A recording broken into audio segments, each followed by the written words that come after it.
আচ্ছা, আজকে আমরা ডব্লিউবি ক্লাস 8-এর ইংলিশ কোশ্চেন ব্যাংক থার্ড সেমিটিভের যে সিরিজ আরম্ভ করেছি গ্রামার সেকশনের আর কি।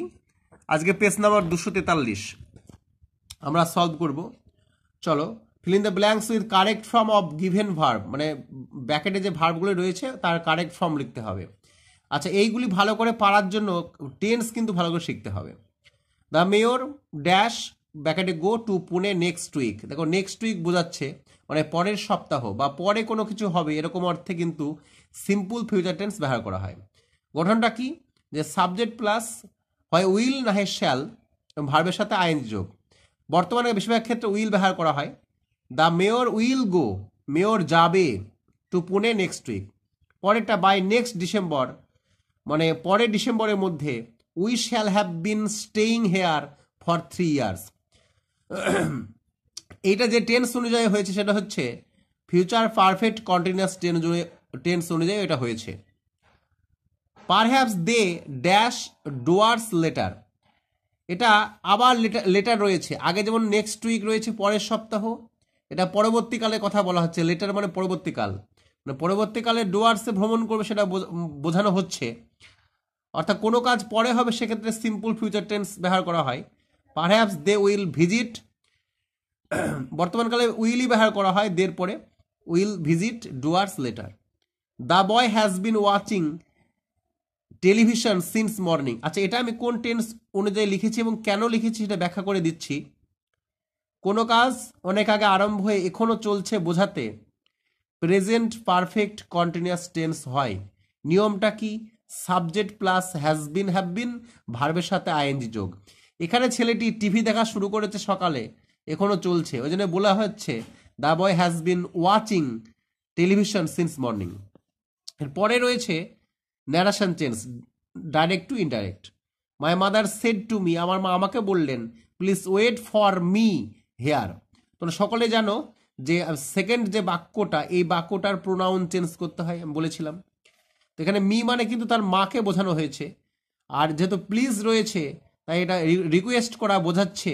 সেড টুটা কিন্তু রিকোয়েস্টেড হবে।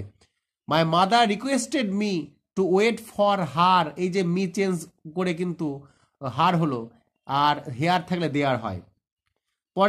পরেটা তোমরা দেখতে পাচ্ছ এক্সক্লেমেটেড সেন্টেন্স রয়েছে, তাই রাজা সেটের জায়গায় রাজা এক্সক্লেমড হবে that the wind was very cold, তাই হবে how cold the wind is, এটাকে অ্যাসার্টিভ করলে হয় the wind was very cold.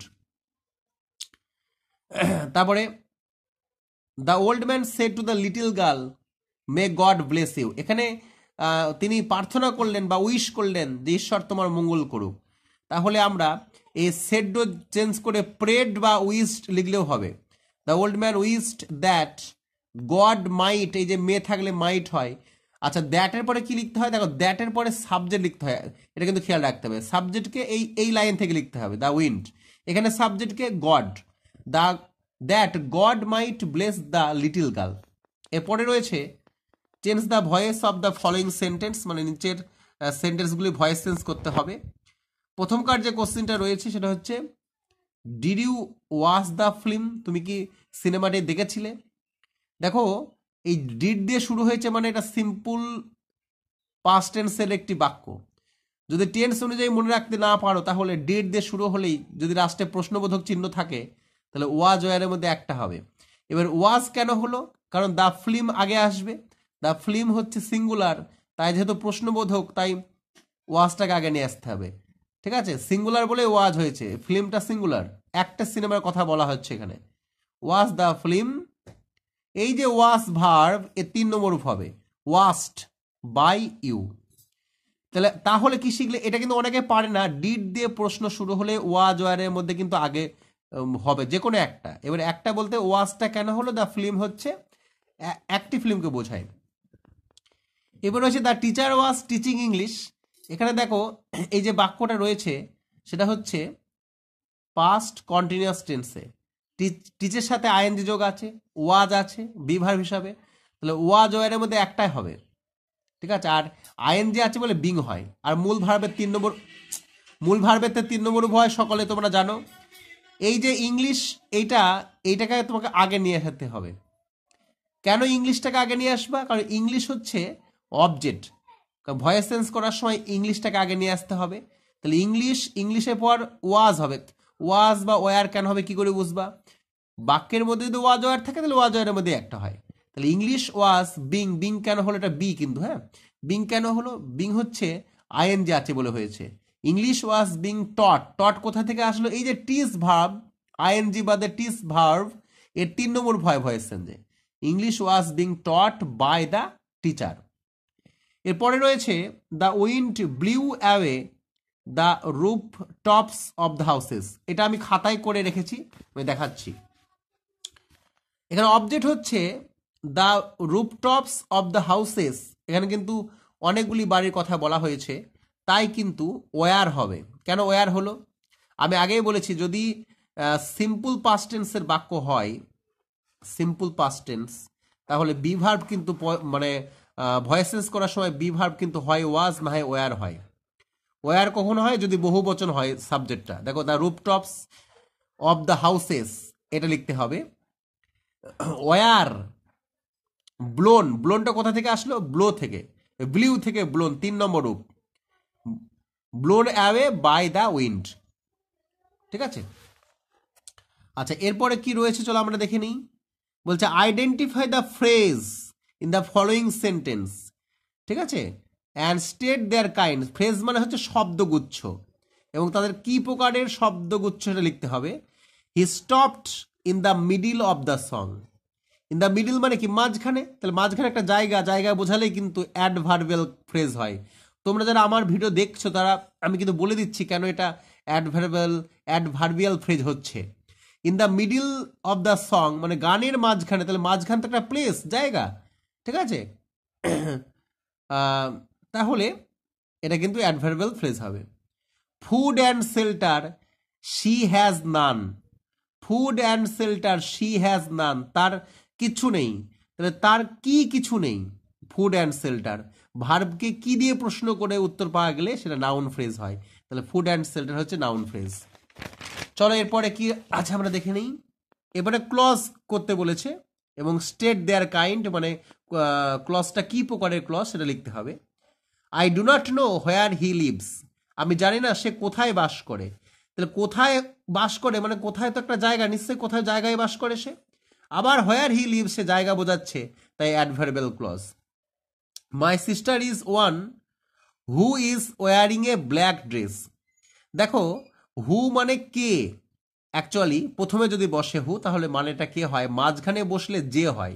My sister is one who is wearing a black dress. তাহলে এই যে ব্ল্যাক ড্রেস বা কালো পোশাক পরে রয়েছে, এই যে তলায় আমি দাগ দিয়েছি, এটা কিন্তু হচ্ছে ক্লজ। আগেরটা হোয়ার থেকে ক্লজ শুরু হয়েছে, এটা হু থেকে ক্লজ শুরু হয়েছে। তাহলে এটা কেন অ্যাডজেক্টিভ ক্লজ আমি লিখেছি এটা বুঝতে হবে। দেখো, এই যে যার তলায় আমি দাগ দিয়েছি, এটা কিন্তু এই সিস্টার সম্পর্কে বলছে, যে সে কালো রঙের একটা পোশাক পরে রয়েছে। তাহলে অ্যাডজেক্টিভের কাজই হচ্ছে নাউন সম্পর্কে বলা, কোনো নাউন সম্পর্কে বলা। তাহলে সিস্টার তো নাউন, একটা নাম, পদ, নাম বোঝাচ্ছে। তো নাম সম্পর্কে যে লাইনটা বলে সেটা হচ্ছে অ্যাডজেক্টিভ ক্লজ। নাম সম্পর্কে যেটা বলে সেটা হচ্ছে অ্যাডজেক্টিভ ক্লজ। নাউন সম্পর্কে অ্যাডজেক্টিভের কাজই হচ্ছে নাউন সম্পর্কে বলা। এই যে হু is wearing a black dress, যে কালো পোশাক পরে রয়েছে, কে কালো পোশাক পরে রয়েছে? সিস্টার। তাহলে এই লাইনটায় এই সিস্টার সম্পর্কে বলছে। আর নাউন সম্পর্কে মানে সিস্টার মানে নাউন সম্পর্কে বলছে, সিস্টার হচ্ছে নাউন। অ্যাডজেক্টিভের কাজই হচ্ছে নাউন বা প্রোনাউন সম্পর্কে বলা। এরপরে বলছে প্রিফিক্স আর সাফিক্স। সেফ হবে আনসেফ, এফিসিয়েন্ট হবে ইনএফিসিয়েন্ট, মোডেস্ট হবে ইমোডেস্ট। তারপরে ডু অ্যাজ ডিরেক্টেড বলছে no one knows who he is. এটা কি করতে বলেছে? Simple sentence.